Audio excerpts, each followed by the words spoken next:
Merci Seigneur, merci Dieu.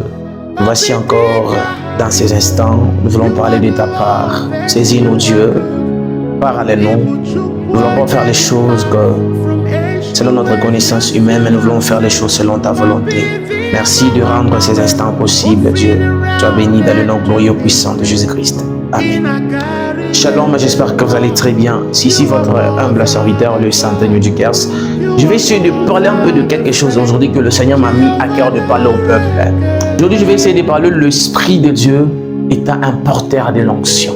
L'onction a beaucoup de définitions et l'Esprit a beaucoup de définitions. Généralement, quand on dit l'Esprit de Dieu est un porteur de l'onction, cela veut dire qu'il n'y a pas d'onction sans Saint-Esprit. Il est impossible que tu puisses vivre l'onction miraculeuse dans ta vie aussi longtemps que le Saint-Esprit n'est pas en toi. Je vais donner la différence entre le Saint-Esprit en toi et le Saint-Esprit à côté de toi. Ce que je vous conseillerais de ne pas être ce genre de personne qui vit avec le Saint-Esprit à côté, mais de vivre avec un Saint-Esprit en toi. Il y a la différence entre le Saint-Esprit à côté de toi et le Saint-Esprit en toi. Lorsque l'Esprit de Dieu il est à côté de toi, tu peux le chasser à cause de ton péché, tu peux le chasser à cause de ton impureté. Mais lorsque l'Esprit de Dieu elle est en toi, lorsque tu veux refaire les choses qui empirent, l'Esprit de Dieu en toi, elle te rassure, elle te dit ce que tu comptes faire là, ce n'est pas bien, ne le fais pas. Ce que tu comptes faire là, ce n'est pas bien, ne le fais pas. Et l'Esprit de Dieu, quand l'Esprit de Dieu est en toi, il arrive à un niveau où tu veux faire un péché, tu sens quelque chose en toi, tu sens un Saint-Esprit en toi qui te dit que ce que tu as fait n'est pas bien, répands-toi. Mais tandis que l'Esprit de Dieu, quand il est à côté de toi, lorsque tu pêches, elle fuit. Lorsque tu marches dans l'impureté, l'Esprit prend fuite. Alors, ne soyons pas des personnes qui vont vivre avec l'Esprit de Dieu à côté, mais soyons des personnes qui vont vivre avec l'Esprit de Dieu en nous. Aujourd'hui, beaucoup de gens cherchent l'onction, mais sans chercher les donateurs de l'onction. Aujourd'hui, beaucoup de gens cherchent l'onction, mais ils ne cherchent pas à être en relation intime avec l'Esprit de Dieu. Je vois de jeunes personnes à la montagne en train d'implorer le Dieu de l'onction pour qu'ils puissent prophétiser, voir avec des précisions. C'est bien voir avec des précisions, c'est bien donner des noms, des numéros, c'est bien. Mais ça devient bien lorsque tu es en relation avec l'Esprit de Dieu. Tu veux vivre une vie miraculeuse dans ta vie aussi longtemps que tu n'es pas en bon terme avec l'Esprit de Dieu. Aussi longtemps que tu ne cherches pas à avoir une relation intime avec l'Esprit de Dieu. Aujourd'hui, il y a des gens qui cherchent une vie miraculeuse, qui cherchent à avoir de l'onction spectaculaire. Frère, as-tu déjà pris la décision un jour, tu pars à la montagne, tu dis à Dieu, Seigneur, brise mon comportement, brise mon caractère, brise ma façon de faire les choses. Et pourquoi l'onction qui est à nous, elle aggrave encore de plus en plus les combats? Pourquoi? Parce que nous cherchons l'onction sans chercher, c'est là qu'il y a un obstacle à l'onction. Donc aujourd'hui, tu cherches l'onction pour prophétiser avec précision, mais tu ne cherches pas l'Esprit de Dieu à briser ton caractère impudique. My God. C'est quoi ton onction, frère? Cette onction te sert à voir, mais cette onction ne te sert pas à marcher dans la crainte de Dieu. C'est quoi ton onction? Elle te sert à prophétiser avec des précisions, mais cette onction-là ne t'aide pas à avoir un caractère. C'est quoi ton onction? Mais l'onction qui t'aide à prophétiser, à voir des visions, mais ton onction ne t'aide pas à marcher dans le principe de Dieu. Aujourd'hui, je vois des jeunes gens à la montagne, en train de rabababa, en train de prier la langue, mais ils ne cherchent pas que l'Esprit de Dieu vienne en feu de le briser. Vous savez, le brisement, c'est lorsque notre côté disparaît, c'est lorsque lui-même, Dieu, décide de prendre contrôle de notre vie. Il décide de prendre contrôle de nos corps, de notre caractère, de notre façon de faire les choses. C'est quoi ton onction? Donc ton onction, toi, ne t'aide qu'à voir. L'onction, toi, ne t'aide qu'à prophétiser. Non, l'onction ne nous aide pas toujours à prophétiser, mais elle nous aide aussi d'abandonner nos côtés défauts, d'abandonner nos mauvais caractères, frères et sœurs. Il est impossible de vivre une onction miraculeuse dans ta vie aussi longtemps que tu ne cherches pas l'Esprit de Dieu. Ésaïe 61, le verset 1, soit Luc 4, 18. Elle est en train de nous dire quoi? L'Esprit de l'Éternel est sur moi, car il m'a envoyé pour annoncer une bonne nouvelle. Il y a une condition pour que l'Esprit puisse te rendre afin d'annoncer une bonne nouvelle. La condition est que tu puisses être en bon terme avec lui. La condition est qu'elle puisse être en toi. C'est pourquoi la Bible est en train de déclarer: l'Esprit est sur moi car il m'a oint pour guérir aussi. Donc vous savez que l'onction apporte, vous savez que l'Esprit de Dieu apporte l'onction et l'onction apporte le miracle. Mais tu ne peux pas, aujourd'hui les gens cherchent l'onction de miracle et ça pourtant chercher l'Esprit de Dieu qui donne l'onction et l'onction qui donne le miracle. Quand tu as l'onction, vous savez, l'onction, elle a des principes. Lorsque l'onction vient dans ta vie, elle ne te donne pas seulement le miracle, elle te donne aussi le principe à respecter.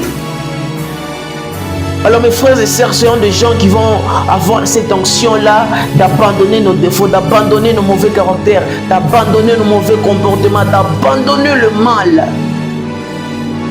Bien sûr, tu vas aller à la montagne, c'est bien aller à la montagne. Ça ne te gêne pas. Vous savez, et je vais vous donner un secret. Imaginez-vous, tu vis dans l'impudicité. Ces péchés-là en train de persister de plus en plus dans ta vie, l'impudicité. Ça persiste. Tu es un jeune prophète, tu es un jeune serviteur. Là, tu as un péché là qui te réclame souvent, qui te réduit un peu dans le ministère. Mais tu pars à la montagne, tu dis à Dieu, Seigneur, où est moi que je puisse voir avec précision? Où est moi que je puisse voir avec précision? Lorsque tu pars à la montagne en train d'implorer que Dieu te voie, afin que tu puisses voir avec précision, sache que le combat de l'impudicité aussi augmente. Le niveau où la grandeur de ton onction dépend aussi de la grandeur de ton combat. Alors, si je vais vous donner un secret, pour que tu puisses attirer l'onction, pour que tu ne puisses pas être à un niveau, tu n'implores pas l'onction, mais c'est l'onction qui vient vers toi. C'est lorsque tu vas prendre la décision à te dire au Saint-Esprit, Seigneur, brise mon côté impudique qui est un obstacle à mon onction. Tu vas aller à la montagne, tu vas prier, tu vas chercher l'onction. L'onction sera en toi. Mais sache que l'impudicité peut encore chasser l'onction. Alors ne cherche pas l'onction, cherche à abandonner ce qui est un obstacle à l'onction. Cherche à abandonner, prie l'Esprit de Dieu. Prie l'Esprit de Dieu, que l'Esprit de Dieu puisse être en toi, que l'Esprit de Dieu puisse t'aider, que l'Esprit de Dieu puisse être en toi et que l'Esprit de Dieu puisse t'aider à surmonter les étapes très difficiles. Première des choses que vous devez savoir, premièrement, c'est la grandeur de notre combat qui définit l'onction qu'on a. Écoutez, l'onction que tu peux avoir dans ta vie, cette onction-là ne va pas t'aider qu'à prophétiser avec précision. Mais cette onction aussi doit être pour toi un bouclier qui doit te protéger contre tout le combat. Que ce soit les combats familiaux, du quartier, de l'église universelle ou locale. Elle doit te protéger. Vous devez savoir ça. Elle doit te protéger. Vous devez savoir deuxièmement que l'onction attire aussi notre bénédiction.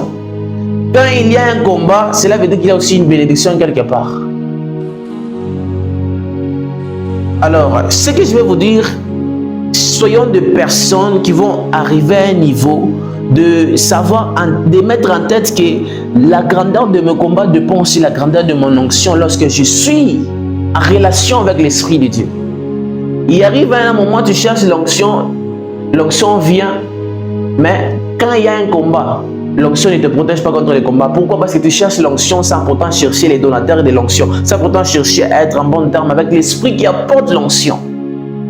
Qui apporte l'onction. Qui apporte l'onction. Mon frère, ma sœur, bien que tu parles la langue, bien que tu vois des visions, mais il faut avoir encore une vie d'intimité. Bien que tu prophétises avec des précisions, mais il faut aussi abandonner ton côté défaut. Brise, dis à Dieu Seigneur, dis à l'Esprit de Dieu, Saint-Esprit, brise mon caractère, Saint-Esprit, brise mon comportement, Saint-Esprit, brise mes défauts, Saint-Esprit, façonne-moi, taille-moi. Quel est ce genre de l'onction qui t'aide à marcher dans l'impureté? Quel est ce genre de l'onction qui t'aide à marcher dans la désobéissance? Ce genre de l'onction qui t'aide à voir le nom de gens mais qui ne t'aide pas à marcher dans la sanctification? Quel est ce genre de l'onction, mes chers frères et sœurs? Que la crainte de Dieu, que la sanctification, que l'Esprit de Dieu soit votre devise. Lorsque tu te réveilles du bon matin, tu dis, Esprit de Dieu, aide-moi à marcher dans ta crainte et dans ta sanctification. Dans ta sanctification. Tu as besoin de toi, mon frère et sœur. Tu as besoin de toi. L'Esprit de Dieu te cherche. L'onction de Dieu te cherche. Il n'y a rien de si grave dans ce monde. Répands-toi, cherche Dieu, répands-toi, reviens à Christ. Reviens à Christ, reviens à Christ. Dieu a besoin de ton âme, Dieu a besoin de ton âme. Pose-toi la question, lorsque tu vas mourir, où iras-tu, où iras-tu? Où iras-tu? Les actes que tu es en train de faire à l'instant dans ce monde, définit l'endroit où tu iras. Même vous, mes chers prophètes, qu'arrivera un jour lorsque tu es en train de prophétiser. Dans ton église, il y a plus de 4000 personnes. Tu as plus de 200, 300 personnes dans ton église. Qu'est-ce que tu vas ressentir lorsque tu iras au ciel et Dieu te dit que je ne t'ai jamais connu? La Bible déclare que, Maître, n'avons-nous pas prophétisé à ton nom? N'avons-nous pas chassé les démons? Qu'est-ce qu'il a répondu? Je ne vous ai jamais connu. Ne faites pas les choses pour faire plaisir aux gens. Ne faites pas les choses pour être vie, mais faites les choses pour la volonté de Dieu. Dieu a besoin des âmes de plusieurs personnes. Dieu a besoin des âmes de plusieurs personnes. Chers serviteurs, quel est ton travail? Quel est ton travail? Dieu a besoin de toi. Quel est ton travail? Dieu a besoin de ce genre de personnes qui font de toutes les nations de disciples de Christ et non de ce genre de personnes qui partent se montrer pour que les gens voient qu'ils prophétisent, voient qu'ils sont bien vêtus. Non, quel est ton travail, cher jeune serviteur? Quel est ton travail?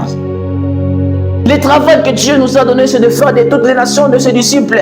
C'est quoi ton onction juste? L'onction que tu as ne t'aide pas à évangéliser. Non, l'onction que tu as ne t'aide pas à gagner les âmes. Non.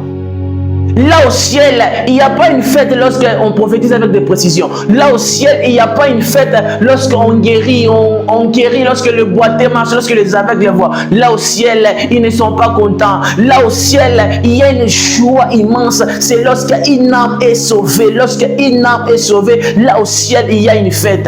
Est-ce que ce que tu es en train de faire, mon frère, est-ce que ce que tu es en train de faire, ma sœur, c'est pour que les âmes soient sauvées ou soit pour que les âmes soient perdues? Fais les choses pour gagner les âmes à Christ. Chers jeunes, revenez en Christ. Venez en Christ. Venez en Christ. Répandez-vous, répandez-vous. Dieu a besoin de vous. Dieu a besoin que vous puissiez le servir. Dieu a besoin. Écoutez, mon frère, ma soeur, Dieu t'aime. Malgré ton côté impudique là, Dieu t'aime. Il veut que tu puisses te repentir. Malgré ton côté défaut, malgré ton comportement, malgré tes péchés, mon frère, Dieu a besoin de toi tel que tu es. Et laissez-moi vous dire que Dieu n'a pas besoin de ceux-là qui sont parfaits. Dieu a besoin des imparfaits pour les rendre parfaits. Dieu n'a pas besoin des frères saints, des sœurs qui sont là. Dieu a besoin de ces gens-là qui sont impurs pour qu'ils puissent les rendre purs. Dieu a besoin de toi tel que tu es, avec tes défauts, avec ton mauvais comportement là. Dieu a besoin de toi tel que tu es. Reviens à Dieu, la fin est proche. Pose-toi la question, où iras-tu? Où iras-tu lorsque tu vas mourir? Où iras-tu? Les actes que tu es en train de faire sur la terre définissent là où tu iras. Mon frère, ma sœur, tu es en train de prophétiser. Est-ce que ce que tu fais là, c'est pour la gloire de Dieu? La Bible est en train de dire, ce que tu fais, fais-le bien, car ta bénédiction ou ton futur en dépend. Est-ce que ta prophétie là est pour gagner les âmes?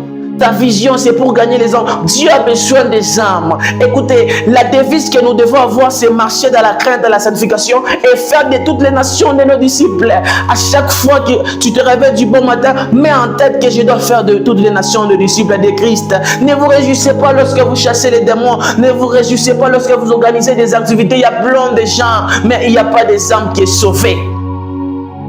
À quoi ça sert d'organiser des activités pleines? Il y a des publics qui viennent, mais il n'y a aucune personne qui vient à Dieu. Aucune personne. Non. Ne vous réjouissez pas lorsque vous faites le miracle, lorsque les gens vous acclament, lorsque vous faites les choses, ça réussit. Non.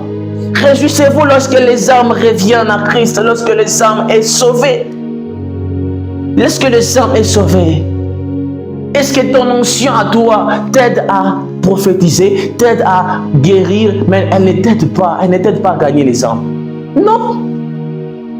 Nous sommes serviteurs non pas pour prophétiser, mais pour faire de toutes les nations de disciples de Christ. Nous sommes serviteurs non pas pour faire de prodiges et des miracles, mais pour rendre les âmes à Christ, pour faire de toutes les nations de disciples de Christ. Dieu a besoin que nous puissions prendre des impuretés là, celles-là qui sont impures, celles-là qui sont sales, celles-là qui sont imparfaits.